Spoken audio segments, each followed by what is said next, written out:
Growing up, Randy Lindsay's family jokingly referred to him as the milkman's son. You know and have likely heard this joke before, but what if it were actually true? What if who you thought was your father, your hero, wasn't actually your father? This is Randy Lindsay's story. Randy Lindsay is a native of Arizona. He lives in Mesa with his wife, 5 of his 9 children, a dog, a cat, and a hyperactive imagination. His wife calls him the story man because he sees everything as material for a story. Randy has researched his family history for 14 years, incorporating more than 5,000 family members in his family tree, and has helped many others in their ancestral quest. This is All In, an LDS Living podcast where we ask the question, what does it really mean to be all in the gospel of Jesus Christ?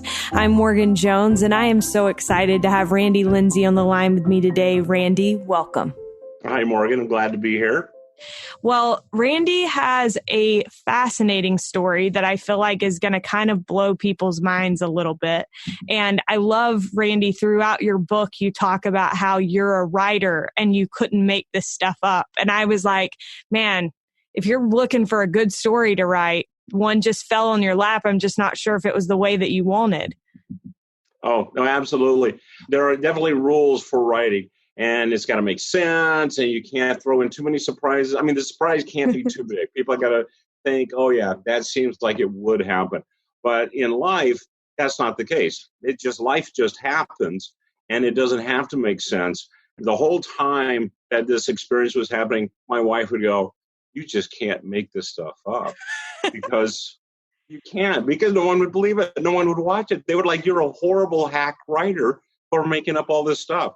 But because these things really happened, I could put it into my memoir. Yeah. Yeah. It's unbelievable, truly, but it happened. Your book starts, Randy, with a note that says, I wasn't looking for skeletons in my closet. Why would I? I was just researching my family tree as a favor to my dad. I knew who I was. I knew who my parents were, and I knew which family I belonged to until I didn't. Can you start by just telling people a little bit of background about your story? Okay, so, I have a pretty standard family. We're blue collar. My men in the family are construction workers, carpenters, and my dad's a cowboy. And very, very humble beginnings kind of family. And, we're not expecting anything unusual. Kind of what you see is what you get. That's the way our family is.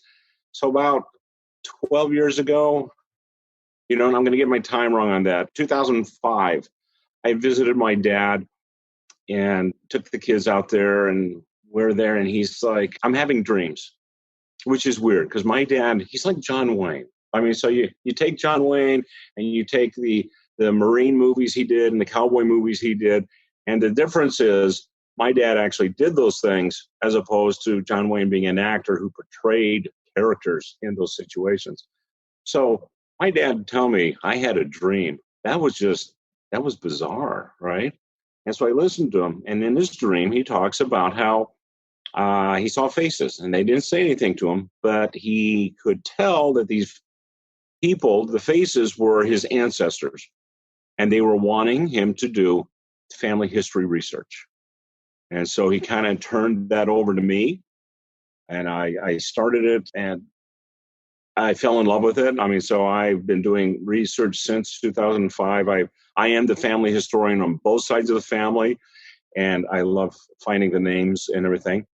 But for the Lindsays, I can only go back to William Lindsay, who's the immigrant, come over from Ireland.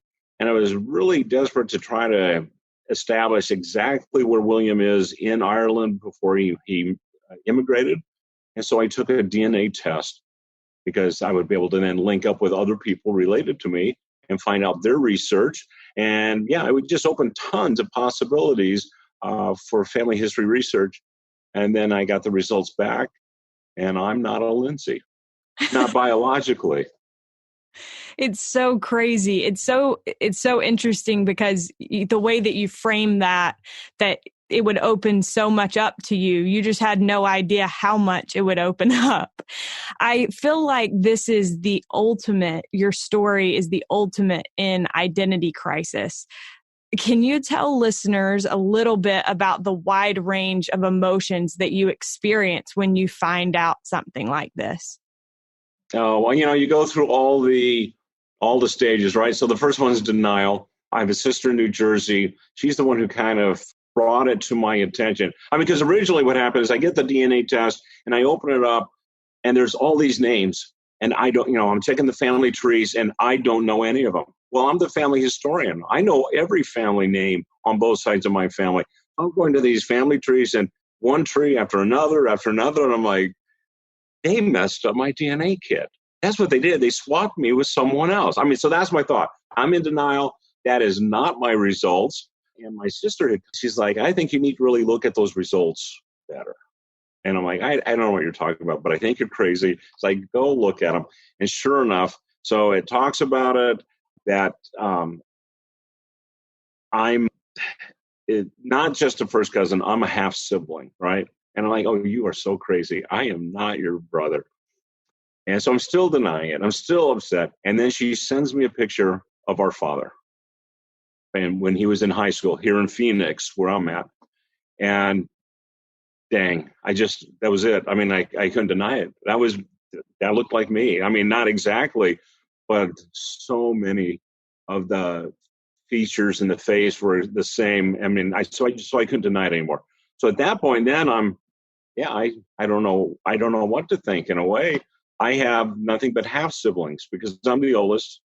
And so I have siblings here with the family I grew up with, and I have siblings in New Jersey, and none of them are full siblings. And so at first, I don't feel like I really belong with any family. I feel kind of like the outsider in two families. But eventually, I got comfortable with it, and I realized that I have input from both families. So I'm a member of two families now, and equally a member of two families. But it took quite a while for me to move through the emotions to get to that point where I was okay with it. Yeah. Did you ever feel that way like an outsider in your family growing up, or did that only enter in once you found out that you were adopted? Or not adopted, but...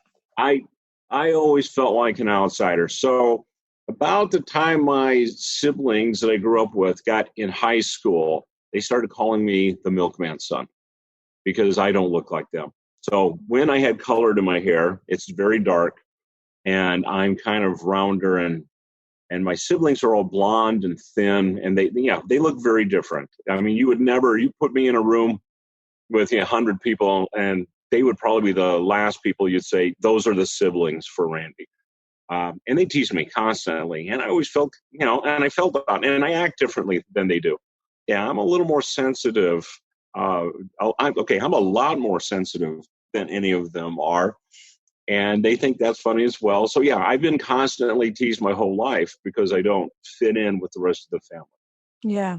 So I am interested, Randy, as you get going in this journey that you were on once you got your DNA test back, obviously there were a lot of different things that you had to kind of address. And so there's several twists in your story, like you alluded to earlier. You also found out that your siblings that you grew up with knew that you were not their sibling. How does that affect your ability to trust them? Did you feel, in the book, it seems like you felt a little bit betrayed. How did you deal with that? I still feel betrayed. Here's the thing. Do I trust them? Yeah. They love me. They would do anything to help me. But in my mind, that's my secret. And if they had strong suspicions, and they didn't particularly know, I mean, their defense is we didn't know until you tested the DNA. So that's true.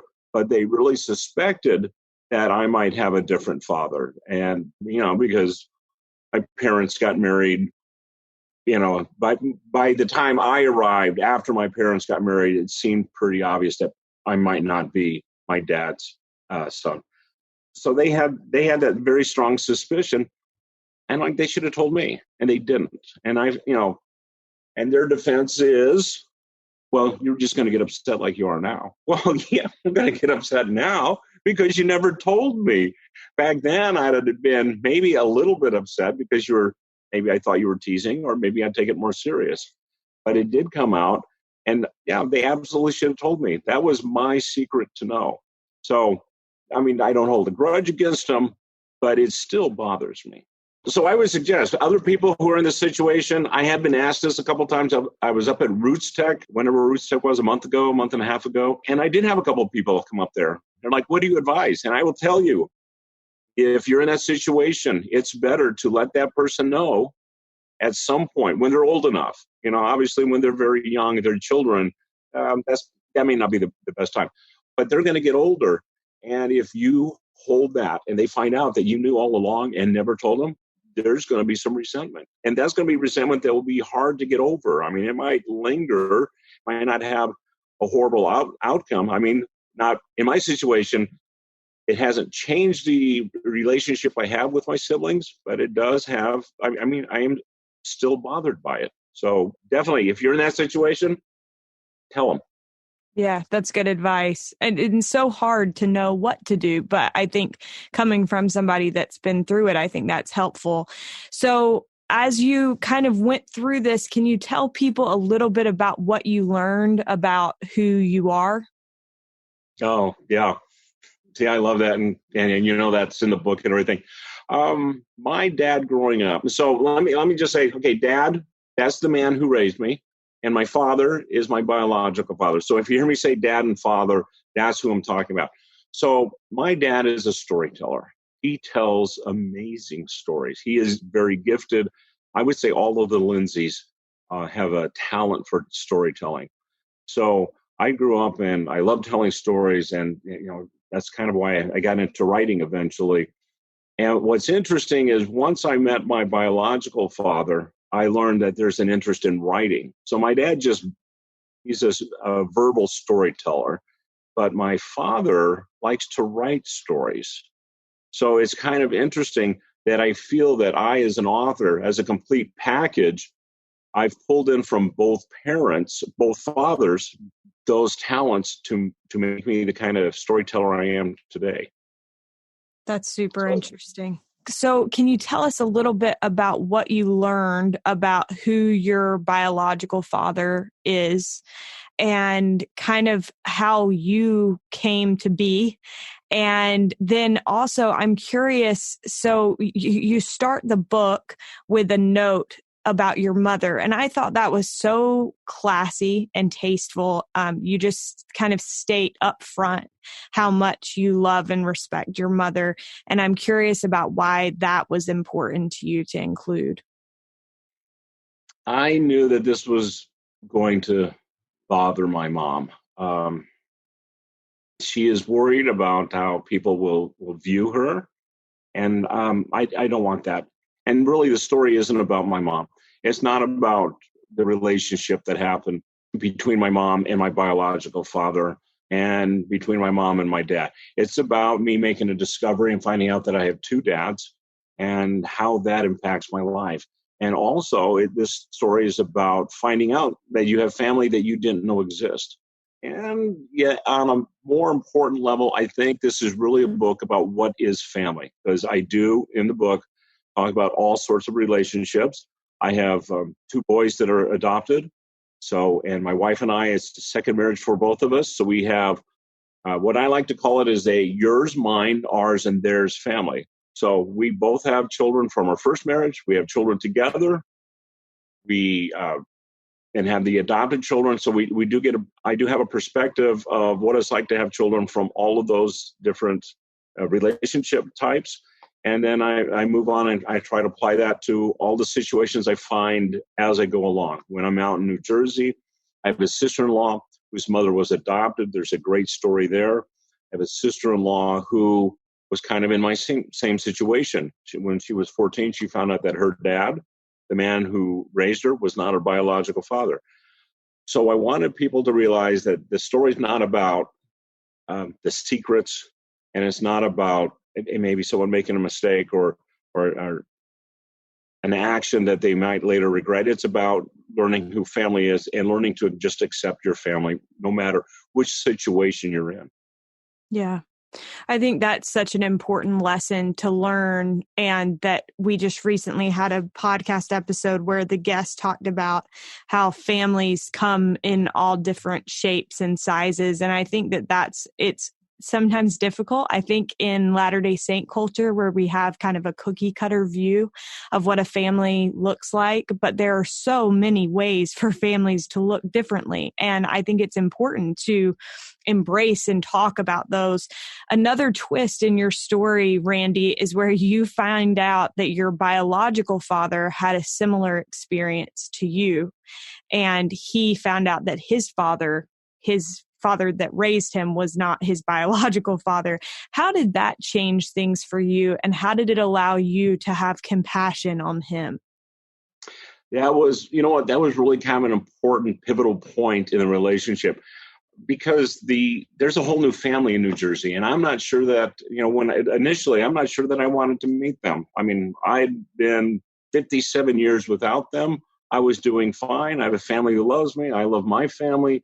I don't need a new family, but I'm meeting them, and they're wonderful people. And as you read the book, you realize that they are family, and I accepted them. But at that one point, I was seriously thinking, like, I'm just better off not knowing them. I don't need complications in my life. But finding out that my biological father ran into the same situation, I had sympathy for him, because all those feelings I was feeling, he had. But he didn't have the benefit of having a dad who raised him, who really loved him. His dad, his stepfather, didn't love him and didn't care for him and did not did not provide for him well. And so that sympathy really allowed me to toss away my reservations and just embrace him more readily. So It was bad for him. It was good for me. Yeah. I think it's interesting how when we have similar experiences to someone, it allows us to have empathy in a way that I don't think we can have otherwise.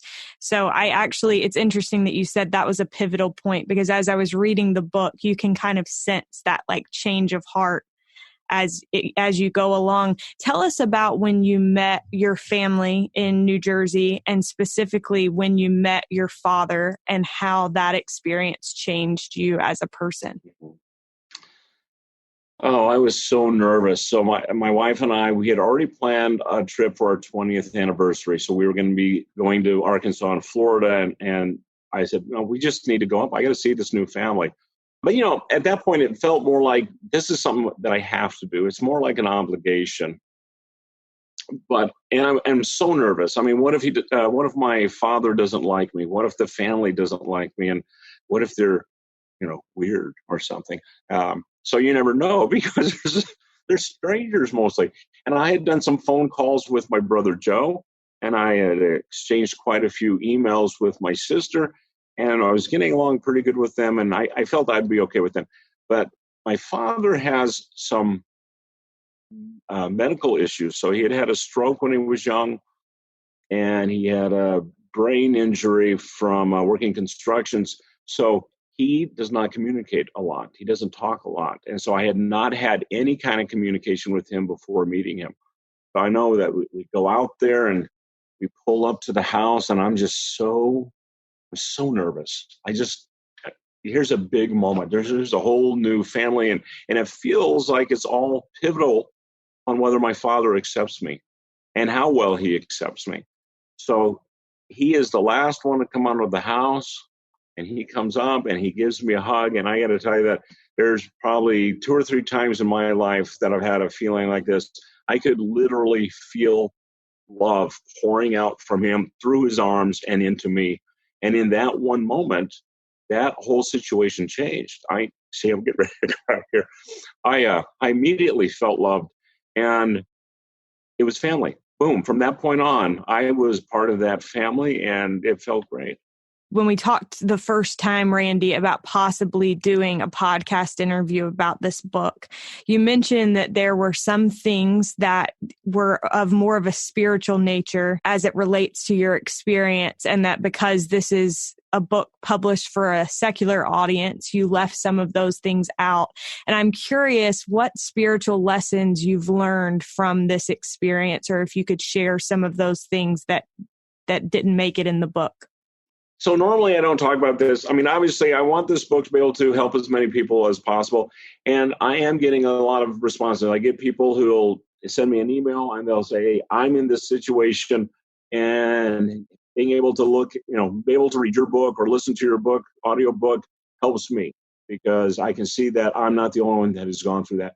And so normally I leave out anything secular because I want this to be able to be helpful to as wide an audience as possible.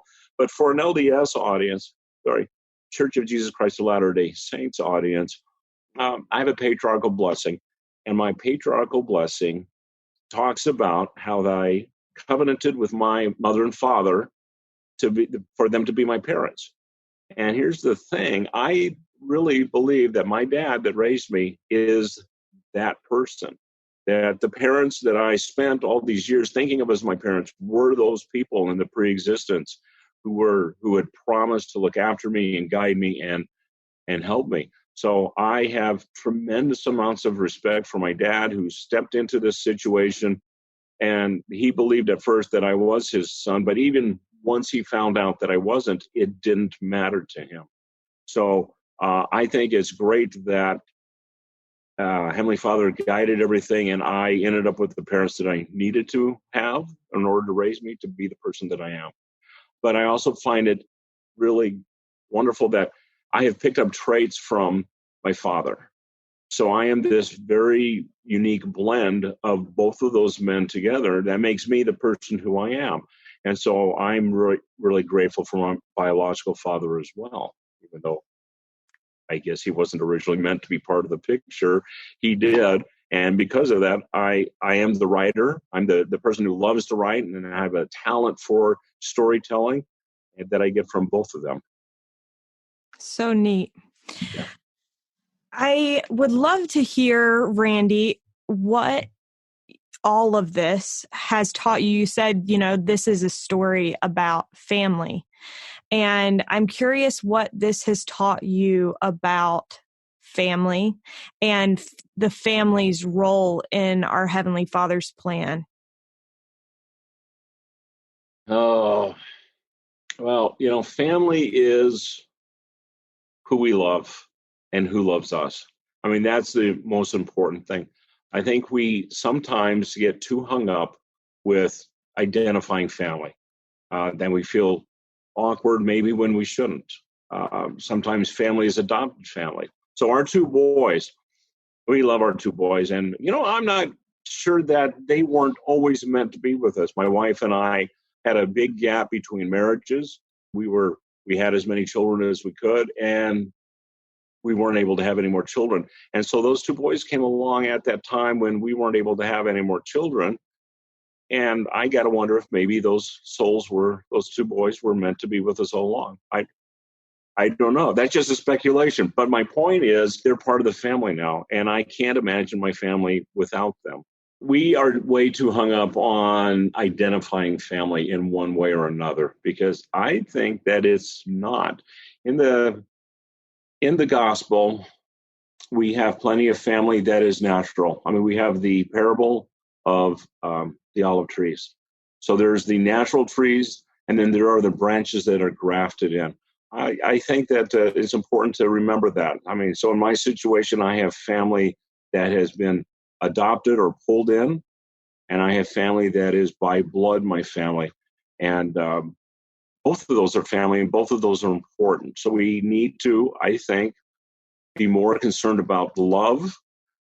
We feel for them and treating them well. That's what defines family. And family can be your ward family. It can be your friends, a group of friends that have learned to support one another. I mean, I think we need to think of that also as family. Yeah, I agree completely. I told you this before we got on this interview. I have a friend whose mom took a DNA test, and afterward, her response was, these things should really come with a warning label. So I wondered for you, if you could go back in time, would you take the DNA test again? And if so, why? For the longest time, I would not, because my life, I liked my life. I liked the way my family was set up. I was nice and comfortable. And really, that's where we're at, right? We all want to be in that comfort zone. And when you take that test, there's a pretty good chance that you're going to find some sort of surprise. During my experience, I would say that about 80% of the people I tell my story about, they have a story, or they have an aunt and uncle, grandparent that has a story, a spouse that has a story, or a friend that has a story. That's a lot of people. That's a very high percentage of people that have something surprising happen when they do a DNA test. But as I learned, as I got to know my family and realized that I am this blend of my two fathers, now I'm glad that I know. And probably also the most important thing on that is the reason people should do this, and the reason that I'm glad that I did, is it answered questions. So growing up, my siblings still make fun of me that I'm the sensitive one. So, they're like, oh, everything bothers you. You just need to toughen up and, get over it. But, that's just not the way I am. My biological father, that whole family, the Petrowskis out in New Jersey, they are a much more sensitive group. And I can see that I get that from there. And that helps my writing. Writers need to be able to be more sensitive to feelings, be able to put that into the story, and that makes for better stories. So, both of my fathers have contributed major abilities and traits that make me as good a writer as I am. So I am totally glad. And what would I counsel people? Find out. There's so many reasons to find out. You're going to find out about yourself. You are just absolutely going to find out why you are the way you are, and what kind of traits, and that's going to answer your questions, and it'll make you feel better about yourself, because for so many years, I was the odd child, and I'm still the odd child. But now I know why I'm the odd child. I'm the odd child because I have traits from the other family as well. So now I don't fit into either family as much because I have traits from both, but I'm okay with that because I understand that. Oh, I know I was going somewhere else with it, but how's that for an answer? That's perfect. Perfect. Okay. Really quickly, before we get to our very last question, I would love to hear how getting to know your biological family, specifically your siblings, has kind of expanded your soul, enhanced your life, I guess. Well, they're very different people from the siblings I grew up with. So that expands my life because they act differently, they react differently, and I'm going to get a whole different set of experiences with them. So it's like having a second life and being able to have both of those lives together. I have not, it's only been 3 years, so I'm still in the process of getting to know them, but I did, make 2 trips out there, and I've loved both of those trips, and the way they live, and, their lifestyle, and just the environment. New Jersey is way different from Arizona. It's just been amazing to go out there and enjoy that. Yeah. Randy, it has been so good to talk with you and to hear more about the emotions and the spirit behind this experience. I think your book is fascinating, and I hope people will check it out. Before we wrap up, I just have one last question for you, and that is, what does it mean to you to be all in the gospel of Jesus Christ? Okay, and I'm going to give this a spin from a point of view of an author. So, okay. Since I am. I got into writing seriously about 10 years ago, and my first book was published it was pretty easy to get my first book published by one of the publishers. And I'm like, oh, great. See, that just shows that I'm a good writer. And then my second book, they published my second book, and I'm all happy, and I start doing speaking engagements. But then my third book comes out, and I could not find a publisher for it. So I self-published it. And I self-published 3 more books after that. And I started getting a little bit worried. I'm like, how can I have done so well so early and then struggle and have my career kind of stall? I was even thinking about getting out of writing because I was just not having any luck getting those books out there to the public. And I mean, I had faith in my ability to write. But then this happened. And I made this discovery, and I had my writer friends you have to write about this. I'm like, I do not want to write a memoir. That is the last thing I ever want to write is a memoir. I mean, I'm not a fan of memoirs per se. And they're like, well, that is why you should write it, because you'll write it differently. You'll write it like a story rather than a memoir, and it will help people. And it just, to this day, that just bugs me because that convinced me, helping people, like, all right, I will give it a try. And then if no publishers pick it up, then that's okay, because I didn't want to write it to begin with. But the publisher did. So Shadow Mountain picked it up. They were very eager about it. And so for me, being the all in, how does that tie in with all in?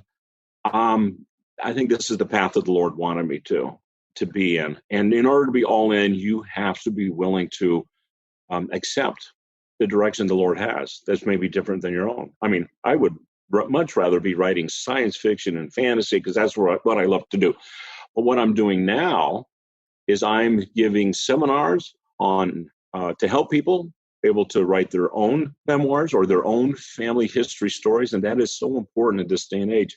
The amount of discoveries we're getting in genealogy, and the family history trees are growing, and those stories need to be told. And our personal stories need to be told. We live in a time where a lot of stuff is going to happen, a lot of really important, momentous things, and we should be writing about it. But a lot of people are like, well, no one's going to read my stuff.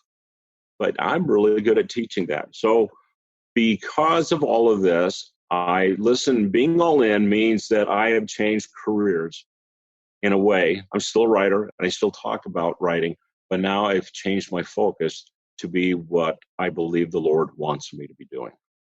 Beautiful. Thank you. I think that's a powerful thought. And it's cool to see how when we allow ourselves to course correct according to the Lord's plan, that He blesses us. And I can see that in you and your story. So thank you so much, Randy. It's been a delight to talk with you.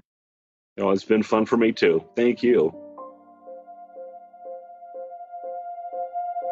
A big thank you to Randy Lindsay for joining us on today's show. You can find Randy's new book, The Milkman's Son, in Deseret bookstores now or online at deseretbook.com.